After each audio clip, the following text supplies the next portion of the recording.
Pourquoi la rétention est un cheat code générationnel? Pourquoi c'est un cheat code pour les hommes qui la pratiquent dans cette génération? La rétention séminale aujourd'hui sur YouTube, sur le marché francophone, c'est une tendance. Moi, depuis que j'ai connu cette pratique, il y a plus de 4 ans, 3, 4 ans maintenant, c'était pas tant tendance que ça. Mais j'admirais les hommes qui étaient en rétention séminale, ok? Parce que moi-même, j'avais des difficultés avec ça. Donc, je me disais que les gars qui pratiquaient 1 an et plus de rétention, c'est des gars quand même solides. Maintenant que j'ai cette position, j'ai cette légitimité, entre guillemets, pour parler de rétention séminale, parce que voilà quoi, j'ai fait mon chemin aussi, voilà, j'ai ramassé de la merde aussi. Et voilà pourquoi j'aimerais vous dire que c'est vraiment un cheat code pour les hommes en rétention d'être dans cette génération.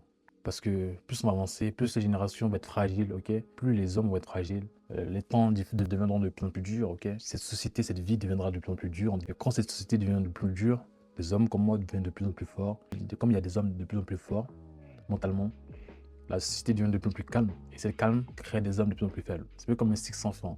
Après, c'est à toi de voir comment tu te positionnes sur ce fil-là. Aussi, un autre point, c'est que beaucoup d'hommes parlent de rétention séminale sans la pratiquer. Et j'ai envie de dire honte aux gars qui parlent de rétention en étant des gooners, en étant des edgers, en battant encore des films de cornes.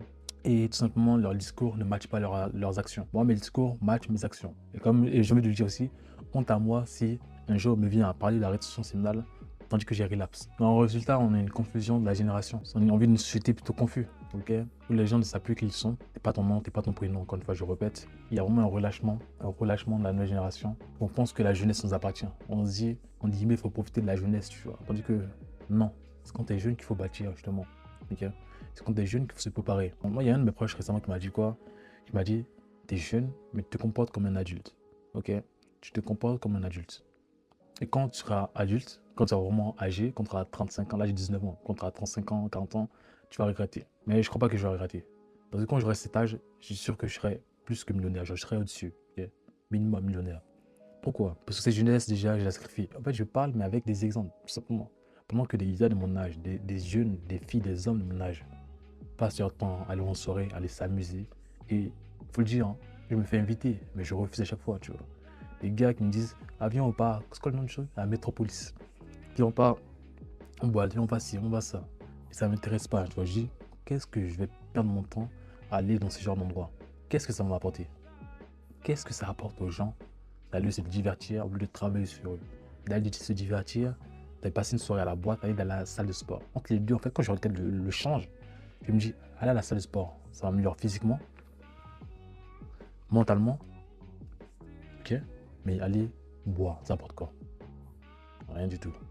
Donc la réduction séminale crée un écart générationnel. Tu appartiens à une génération, en même temps, tu n'as pas l'impression d'appartenir à cette génération. Okay? Et moi, je sens l'écart quand je suis avec des gars de 19 ans, 18 ans.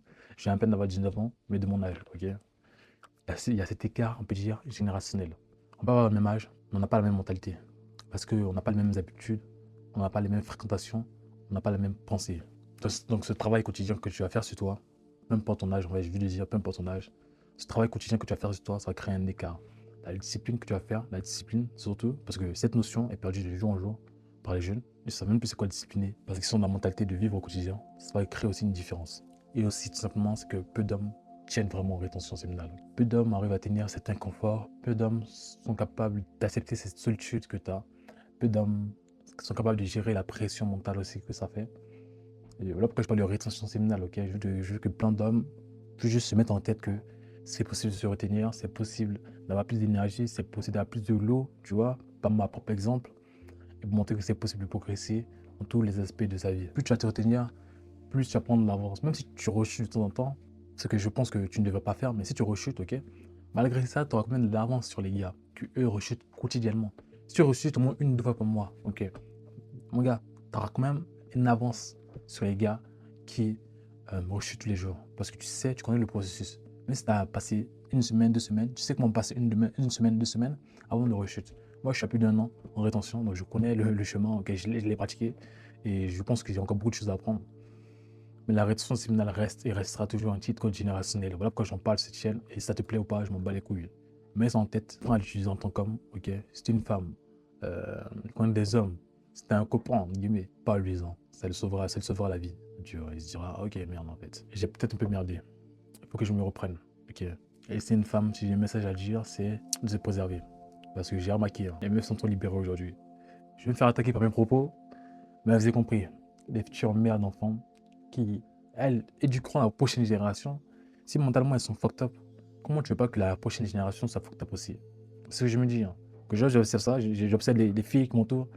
Je me dis, j'aimerais pas qu'elles soient la mère des enfants. J'aimerais pas que, tu vois. Donc il y a des hommes qui, eux, finalement, n'ont pas de standard. Vont se mettre avec ces femmes-là, vont générer des enfants qui seront médiocres, désolé de le dire, mais si tes parents sont médiocres, forcément tes enfants seront médiocres, et ça va créer une génération de médiocrité. Tu vas casser ta génération en deux. Parce que moi, déjà, je sens que je casse ma génération en deux. Il n'y a pas de départ, ok? Mentalement, physiquement, financièrement, je suis one step ahead, bro. Parce que je suis en rétention, parce que je travaille, parce que je fais le job qui doit être fait, voilà quoi. Et on continue à progresser. Bon les gars, like, abonne-toi, dis-moi en commentaire si t'as bien aimé cette vidéo. Dis-moi ce que t'en as pensé. On se voit très vite pour une prochaine vidéo. À très vite. Allez, peace.